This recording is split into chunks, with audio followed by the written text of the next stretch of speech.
오늘 주시는 하나님의 말씀은 누가복음 15장입니다. 누가복음 15장입니다. 15장 11절부터 마지막 32절까지 보겠습니다. 누가복음 15장 11절에서 32절입니다. 또 이르시되 어떤 사람에게 두 아들이 있는데 그 둘째가 아버지에게 말하되 아버지여 재산 중에서 내게 돌아올 분깃을 내게 주소서 하는지라. 아버지가 그 살림을 각각 나누어 주었더니 그 후 며칠이 안 되어 둘째 아들이 재물을 다 모아 가지고 먼 나라에 가 거기서 허랑방탕하여 그 재산을 낭비하더니 다 없앤 후 그 나라에 크게 흉년이 들어 그가 비로소 궁핍한지라. 가서 그 나라 백성 중 한 사람에게 붙여 사니 그가 그를 들로 보내어 돼지를 치게 하였는데 그가 돼지 먹는 쥐엄 열매로 배를 채우고자 하되 주는 자가 없는지라.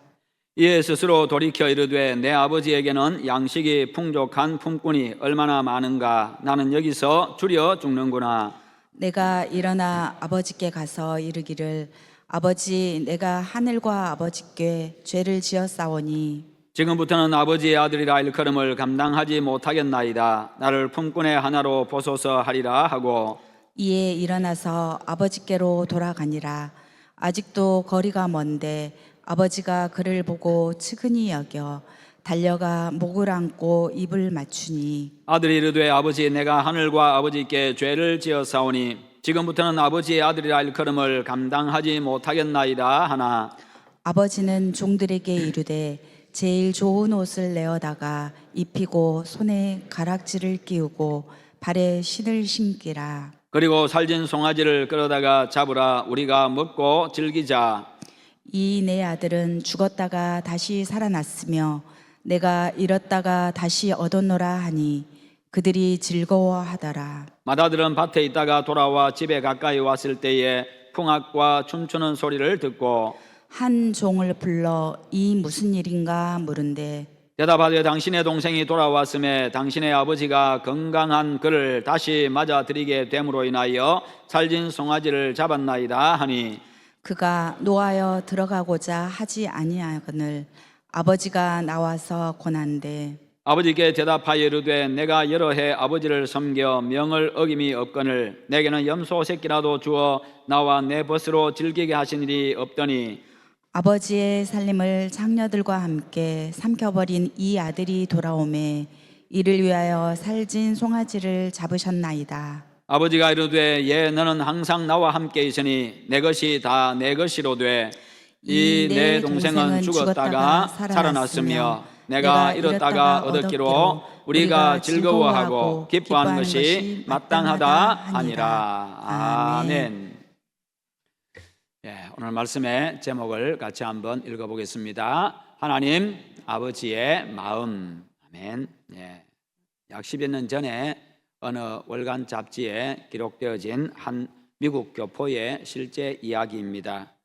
그가 이렇게 적었습니다. 나는 미국의 한 병원에서 자궁에 혹이 있다는 진단을 받았습니다. 나는 엄마에게 간호받고 싶다고 응석을 부려서 한국에서 수술을 받았습니다. 수술을 받고 건강한 몸으로 미국에 돌아왔습니다만 그러나 돌아온 지 2달 만에 나는 다시 한국행 비행기에 올라야 했습니다. 왜냐하면 엄마가 위암 말기 진단을 받았기 때문입니다. 저는 며칠을 울면서 가슴을 태웠습니다. 생각해 보니까 내가 치료받을 때 엄마는 잠도 깊이 들지 못했고 음식도 제대로 못 드셨습니다. 꿈에 자꾸 돌아가신 분들이 보인다며 헛손질하고 비명까지 질렀는데 나는 그저 나이 들어서 기력이 약해져서 그럴 것이라 생각했습니다. 또 내 몸 아픈 것만 생각하고 집에서는 호박전이 먹고 싶다고 했지요. 그러자 엄마는 마루에 신문지를 깔고 앉아서 몇 시간이나 호박전을 부쳐서 주셨습니다. 35년간 홀로 장하게 키운 3남매 곁에서 결국 엄마는 세상을 떠나셨습니다. 엄마, 바쁘다며 외롭게 해서 미안해요. 세상에서 제일 예쁘다는 딸 얼굴 자주 보여드리지 못해서 미안해요.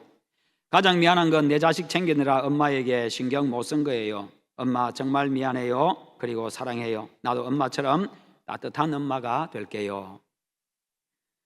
여러분, 이게 오늘날 많은 자녀들의 모습일 것입니다. 자기 몸, 자기 자식, 자기 일, 오로지 자기 것에만 관심이 있습니다. 부모가 어떤 마음을 가지고 있는지 거기에는 사실 별 관심이 없습니다.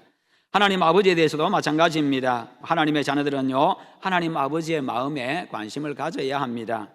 로마서 8장 32절에서 바울은요, 십자가에 담긴 하나님 아버지의 마음을 이렇게 고백을 했습니다. 자기 아들을 아끼지 아니하시고 우리 모든 사람을 위하여 내주신 이가 어찌 그 아들과 함께 모든 것을 우리에게 주시지 않겠느냐. 자기 아들을 아끼지 아니하시고 우리 모든 사람을 위하여 내주신 이가, 그분이 아낄 것이 뭐가 있겠냐는 것입니다. 하나님은 나를 살리려고 당신의 외아들 예수 그리스도를 십자가에 내주셨습니다. 죽음의 자리에 내주셨습니다. 십자가를 바라보십시오. 십자가에는요, 나를 향한 하나님 아버지의 마음이 담겨져 있습니다. 십자가에는요, 나를 향한 하나님 아버지의 그 뜨겁고 깊은 사랑이 새겨져 있습니다. 누가복음 15장은요, 그런 하나님 아버지의 마음을 비유적으로 잘 표현하고 있는 내용입니다. 이런 양을 찾은 목자의 비유와 이런 드라크마를 찾은 여인의 비유와 이런 아들을 되찾은 아버지의 비유, 이 세 가지의 공통점이 무엇입니까? 귀한 것을 잃었다가 다시 그렇게 찾고 찾아가지고 그 다음에는 그 찾은 그 기쁨과 즐거움으로 잔치를 했다는 겁니다. 하나님 아버지의 마음은 오로지 이런 영혼에게 가 있습니다. 이런 양 한 마리를 찾겠다고 늑대의 밥이 될지도 모르는데 99마리는 그냥 들판에 두고 그 한 마리 찾기 위해서 찾아다닌다고 그렇게 이야기를 하고 있습니다. 이게 바로 하나님 아버지입니다. 이처럼 사랑은요, 계산하지 않습니다. 사랑은 계산하지 않는 게 사랑이에요. 그냥 무모하게 보입니다. 무모할 정도입니다. 무조건이지요. 그런 불같은 사랑 때문에요, 나를 위해서 아들 예수님을 십자가의 죽음의 자리에 내주신 겁니다. 예수님이 이 세 가지 비유를 하신 이유가 15장 1절과 2절에 나오고 있습니다. 모든 세리와 죄인들이 말씀을 들으러 가까이 나오니 바리새인과 서기관들이 수군거려 이르되 이 사람이 죄인을 영접하고 음식을 같이 먹는다 하더라. 예수님을 비난하듯이 서로 수군거리고 있습니다. 저 예수가 저 죄인들하고 같이 저렇게 같이 교제하고 있다고 그렇게 수군거립니다. 그것을 예수님께서 아시고는 그들에게 지금 이야기를 비유로서 이야기하고 있는 겁니다. 왜 그렇게 합니까? 유대인들은요, 세리와 죄인들과 접촉하면 부정해진다고 해가지고 규례에 따라서 그들과 접촉하지 않았습니다. 그런데 예수님을 보니까 그들과 말씀도 나누고 있습니다. 그들에게 가르치기도 합니다. 그들과 함께 잡수시기도 하고 있습니다. 그 모습을 보고 그들은 수군거리며 비난했던 겁니다. 이런 상황에서 예수님께서 이 세 가지 비유를 들어가지고 그들에게 이야기를 하고 있는 것이요, 그 중에 한 가지 비유가 이 아버지와 두 아들의 이야기입니다. 둘째 아들이 어느 날 아버지에게 아버지 재산 중에서 내게 앞으로 물려줄 그 나의 분깃을, 그 유산을 미리 나한테 주십시오라고 요청을 했습니다. 아버지가 지금 버젓이 살아계신데 유산 달라는 겁니다. 이게 무슨 이야기입니까?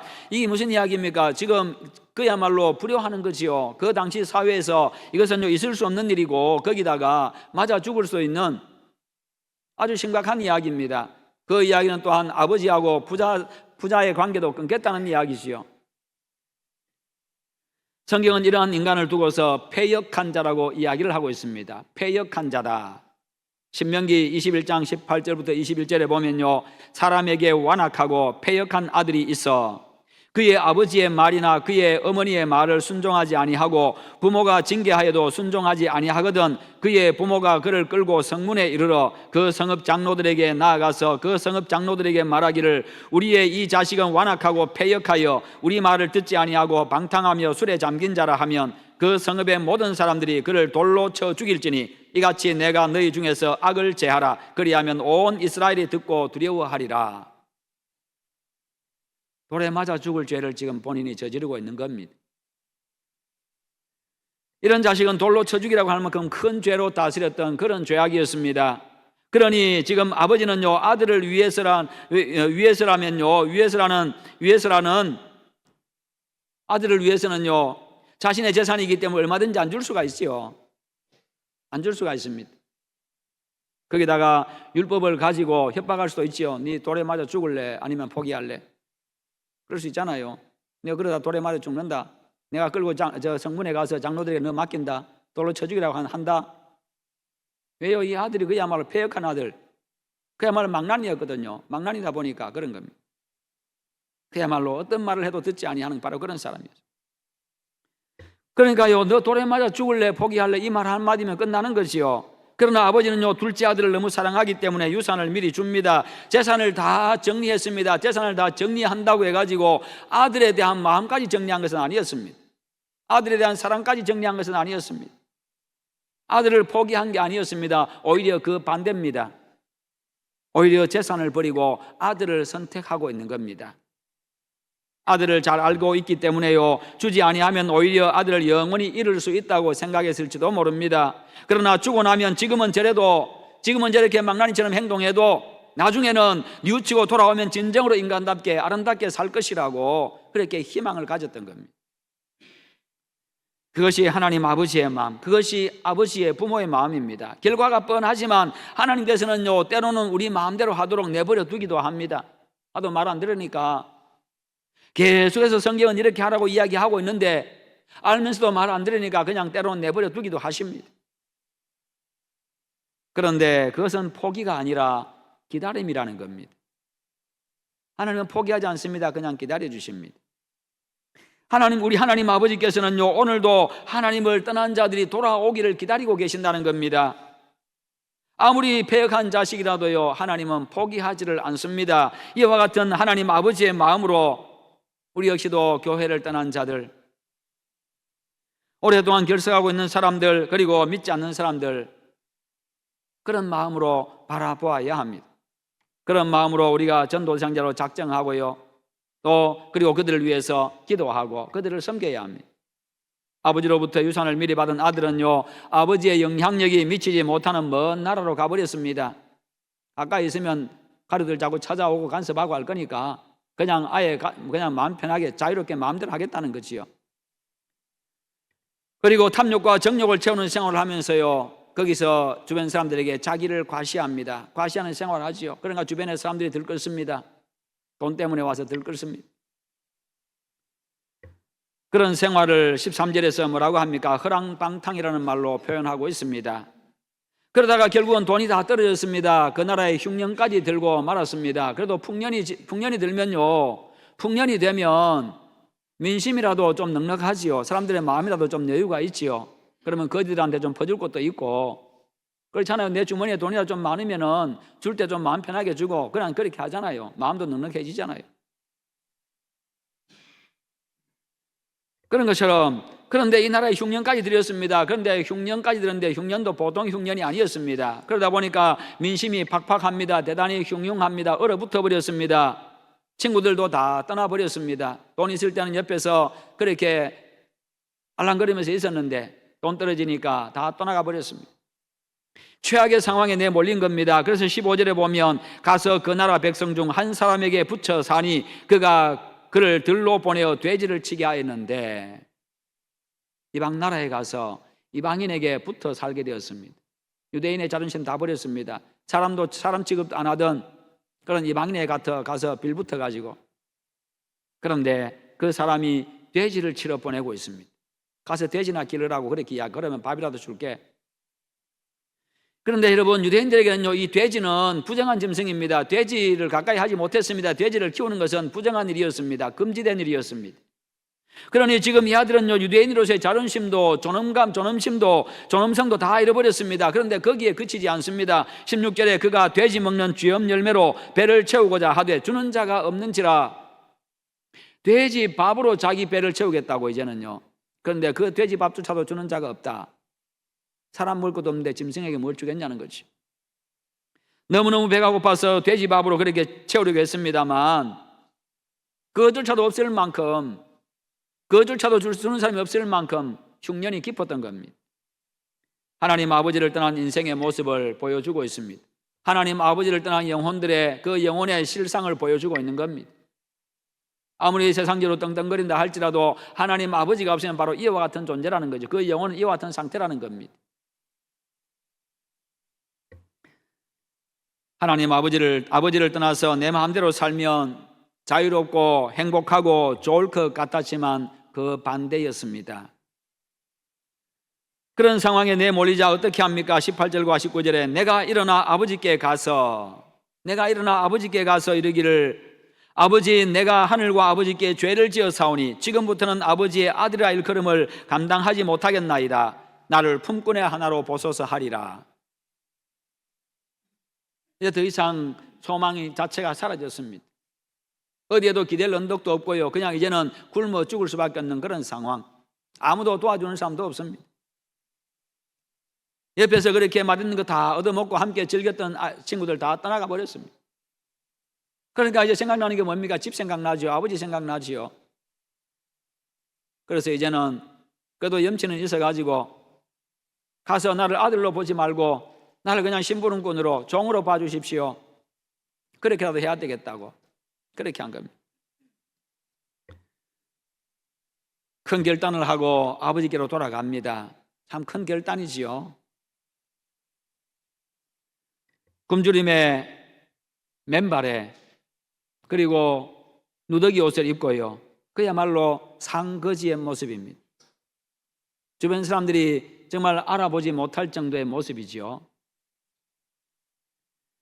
이것이 바로 하나님 아버지를 떠난 사람들의 비참한 영적인 상태라는 겁니다. 그런데 이렇게 완전히 실패하고 망하고 비참하게 돌아오는 그 아들을 맞이하는 이 아버지의 모습을 보십시오. 전혀 예상 밖입니다. 화도 내질 않습니다. 이에 일어나서 아버지께로 돌아가니라. 아직도 거리가 먼데 알아보기 힘든 거리에 있다 그 말입니다. 아버지가 그를 보고 측은히 여겨 달려가 목을 안고 입을 맞추니, 여기서 우리는 나를 향한 하나님 아버지의 마음을 알 수가 있습니다. 이 상황을 머릿속에 한번 그려보십시오. 돌아온 아들은 얼마나 마음이 주저되겠어요? 얼마나 죄송하겠어요? 얼마나 힘들었겠습니까? 그야말로 그의 영도 피폐해졌습니다. 그의 마음도 몸도 만신창이가 되었습니다. 아버지의 유산을 먼저 받아가지고 아버지를 떠났던 패역한 아들이었습니다. 거기다가 금이 환양이 아니라 거지가 된 자기 모습, 얼마나 부끄러웠겠습니까? 정말 인간이라면 어떻게 이렇게 돌아올 수가 있겠어요? 그래서 고개도 들지 못합니다. 주저주저합니다. 터벅터벅 말 어기에 그래도 들어섰습니다. 얼마나 주저되게 해서 당당하게 들어왔겠어요? 그런데 매일 마을 입구를 바라보면서 가슴 태우며 애타게 기다렸을 그 아버지는요, 아직 거리가 멉니다. 주변 사람들을 알아보지도 못할 그런 거지, 상거지의 모습을 하고 있는데 아버지는 알아봅니다.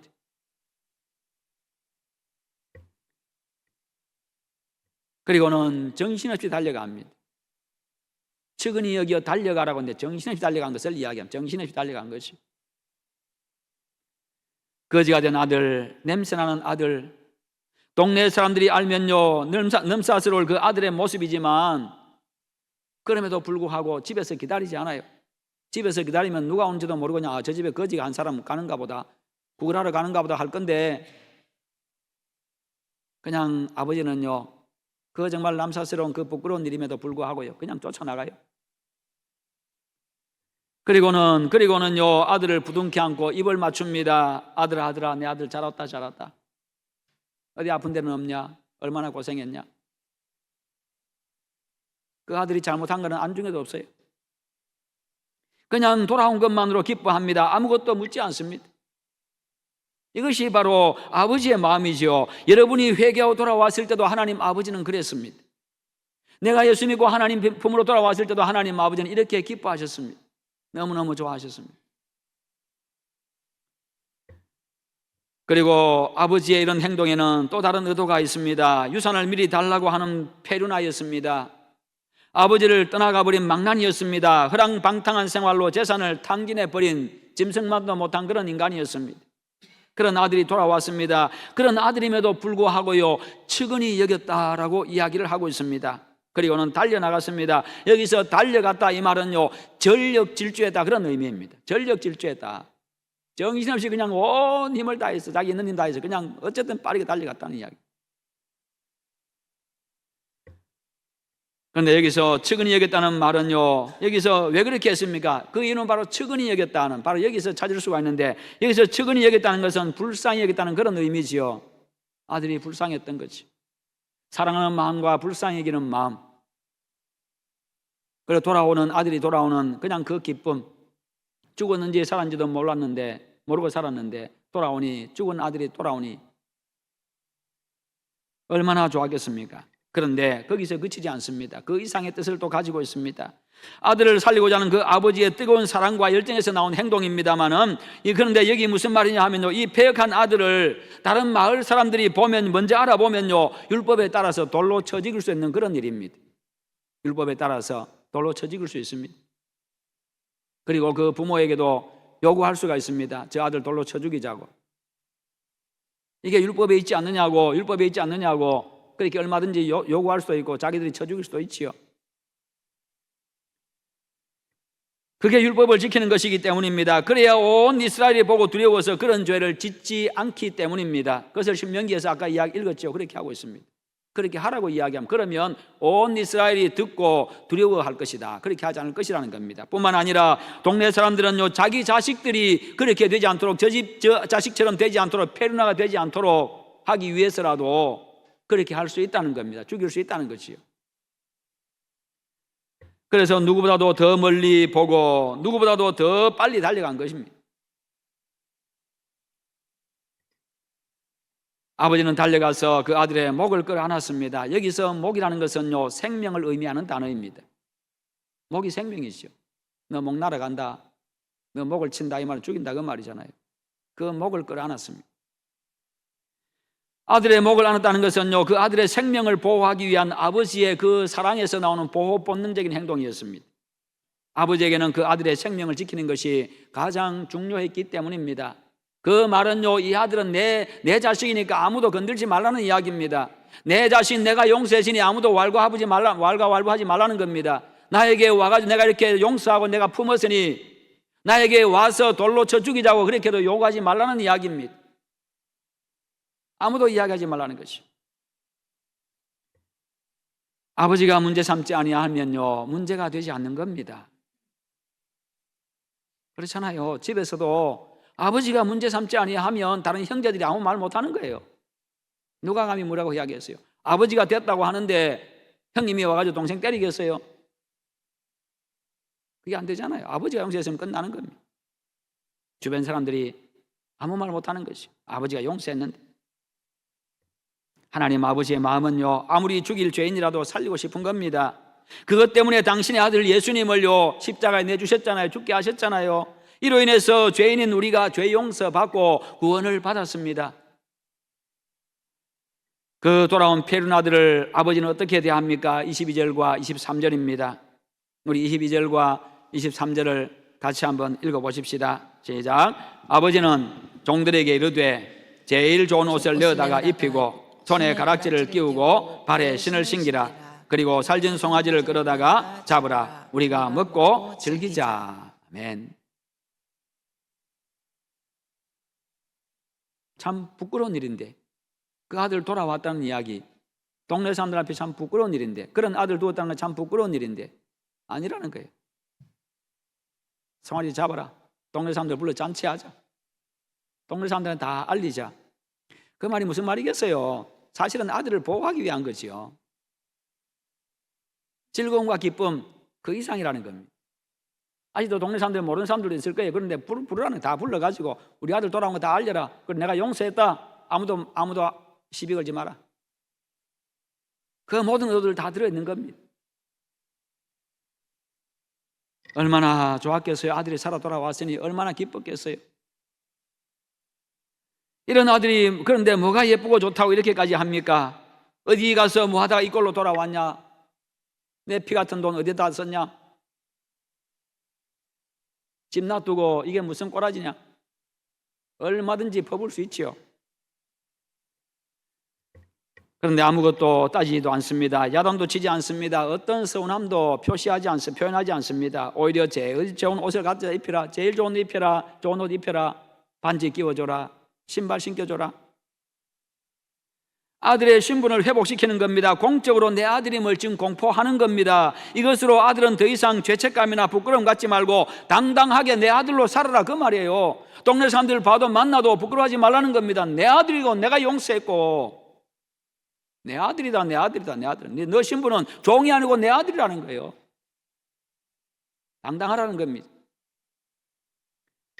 내가 용서의 신에 아무도 왈가왈부하지 말라는 선언입니다. 그리고는 살진 송아지를 잡아서 잔치를 베풀고 있습니다. 아들이 돌아왔는데 돈이 문제가 아니라는 거지요. 아들이 살아 돌아왔는데, 한 생명이 돌아왔는데, 살아왔는데 돈이 문제가 아니라는 겁니다. 이처럼 한 사람이 구원받는 것은요, 돈으로 계산할 수 없는 엄청난 가치가 있기 때문에요. 그래서 예수님 뭐라고 말씀하세요? 한 영혼이 천하보다 귀하다, 그렇게 말씀하셨잖아요. 그런데 우리는 한 영혼을 천하보다 귀하게 안 여깁니다. 영혼도 돈으로 계산하려고 합니다. 잃어버린 아들 찾아서 아무것도 아깝지 않은 이 기쁜 마음의 표현, 우리가 전도상자를 정해놓고 기도하고 섬길 때 이와 같은 회개와 회복의 역사가 일어날 것입니다. 교회가 하는 일이 그것입니다. 영혼 살리는데 어떤 것도 아낄 수 없습니다. 그것보다 더 귀한 것은 없기 때문이지요. 예수님께서 잃었다가 찾은 것에 대한 이 세 가지 비유의 말씀을 하신 대상은 누굽니까? 예수님이 세리와 죄인들과 함께 교제하는 모습을 보고 수군거리는 이 바리새인과 서기관들에게 하는 이야기입니다. 지금 이 세 가지를요. 이런 배경에서 하신 말씀이기 때문에 세리와 죄인은 이 한 마리의 이런 양과 이런 드라크마와 허랑방탕한 둘째 아들을 가리키고 있습니다. 너희들이 수군거리고 있는 죄인이라고 지적하고 너희들이 손가락질하는 그 죄인들, 세리와 그 죄인들이 바로 이 둘째 아들이다, 그렇게 하고 있는 겁니다. 아버지가 그렇게까지 용서해주고 귀하게 여기는 이 둘째 아들이 바로 저들이다라고 이야기합니다. 너희들이 손가락질하는 그들이다, 너희들이 인간 취급하는 그들이 바로 이 둘째 아들이다라고 이야기하고 있는 거지. 그들은 하나님을 떠나 방황하는 사람들입니다. 하나님은 그들을 사랑하셔서, 여전히 사랑하셔서 찾으신다는 겁니다. 그리고 찾으면, 돌아오면, 회복되면 기뻐서 잔치를 벌인다는 거지요. 그렇게 소중한 존재라는 거예요. 너희들이 손가락질하는 저 인간들도 하나님께는 그렇게 소중한 존재라는 겁니다. 그런데 큰아들은요, 불효하고 죄짓고 돌아온 페루나 동생을요, 그렇게 대우하는 아버지의 모습을 보고요, 불쾌해합니다. 싫어합니다. 분노합니다. 집에도 안 들어가려고 합니다. 맏아들은 그렇게 아버지의 마음을 모르는 오히려 불효자였습니다. 아버지가 왜 식사를 제대로 못하고 계시는지, 아버지가 왜 밤에도 불도 끄지 않고 계시는지, 아버지가 왜 밤에도 대문을 활짝 열어놓고 계시는지, 아버지가 왜 맛있는 반찬을 두고서 저렇게 맛있게 드시지를 못하는지, 겨우겨우 한술 뜨고 밥상을 물리는지, 왜 저렇게 이불을 덮고도 추위를 타시는지, 춥다고 하시는지, 맏아들은요, 아버지의 고통, 아버지의 눈물에 무관심했던 겁니다. 동생이 다시 집으로 돌아왔을 때 온 가족이 잔치를 벌이고 기뻐하고 있지만 그는요, 오히려 아버지와 이 가족의 기쁨을 다 빼앗아버리고 있습니다. 잔치상 다 깨버렸습니다. 가정의 행복을 꺾어버렸습니다. 아버지의 마음보다는요, 자기 몫에만 관심이 있습니다. 지재산 다 가지고 나가서 다 허랑방탕했는데 또 돌아오면 가진 거 또 나눠야 되고, 다 내 건데 저 인간 가지도 못한 게 돌아와가지고 또 같이 살아야 되고 또 나눠야 되고. 그래서 돌아온 동생을 위한 잔치가 낭비라고 생각합니다. 여러분, 예수님은요, 바리새인과 서기관들에게 너희들이 바로 저 큰아들과 같다라고 이야기하고 있는 것이요. 진짜 문제는요, 큰아들이 아닙니까? 혹 큰아들이 내 모습은 아닙니까? 바리새인과 서기관이 혹 내 모습은 아닙니까? 하나님 아버지의 마음을 모르고 내 일에만 바쁘게 살고 있지는 않습니까? 여러분, 아들을 희생하면서 우리를 구원하신 하나님 아버지는 지금도 잃어버린 영혼들을 찾고 계시고 돌아오기를 그렇게 간절히 기다리고 계십니다. 우리에게 찾으라고, 나가서 찾으라고 그렇게 말씀하고 계십니다. 하나님 아버지의 그 마음을 알고 이런 영혼들의 관심을 가지고요, 우리가 기도하고 찾아내고 하나님을 기쁘시게 하고, 그렇게 해서 하나님이 기뻐서 잔치를 벌이는 우리 교회가 되기를 주님의 이름으로 축원합니다. 우리 교회가 정말 잔치 자리가 되기를 바랍니다. 우리 함께 기도하십시다. 기도하실 때 하나님, 우리가 하나님 아버지의 마음을 알게 하시고 그 아버지의 마음 따라서 우리가 한 영혼 한 영혼을 소중하게 여기고 찾기를 힘쓰는 자들 되게 하시고 우리 교회가 날마다 잔치 자리가 되게 하시옵소서. 하나님께서 잔치상을 벌이는 잔치 자리가 되게 하시옵소서. 우리도 함께 기도하겠습니다. 자비로우신 하나님 아버지 감사합니다. 오늘도 우리에게 말씀 주심을 감사합니다. 우리 아버지의 말씀대로 저희들 살아가게 하시옵소서. 하나님 아버지의 마음을 아버지 우리가 헤아리게 하여 주시고 그 하나님 아버지의 마음 따라서 저희들 행할 수 있도록 주님의 은혜를 베풀어 주시옵소서. 하나님 아버지를 기쁘시게 되는 그런 우리 교회가 되게 해 주시기를 원합니다. 은혜 베풀어 주시옵소서. 우리가 하나님 아버지 정말 영원한 관심을 갖게 하시고 소중하게 여기게 하여 주시고 저들을 찾아내게 하여 주시옵시며 주께로 인도하게 하여 주시고 회복시키는 저희들 되게 하여 주옵소서. 생명 살리는 저희들 되게 하여 주시옵소서. 그리함으로 우리 교회가 늘 하나님께서 잔치를 베푸시는 잔치 자리가 되게 하여 주시옵소서. 하나님 함께 하시옵기를 주여 간절히 원합니다. 오 주님, 오 주님, 예수님의 이름으로 기도하옵나이다. 아멘. 하나님 아버지,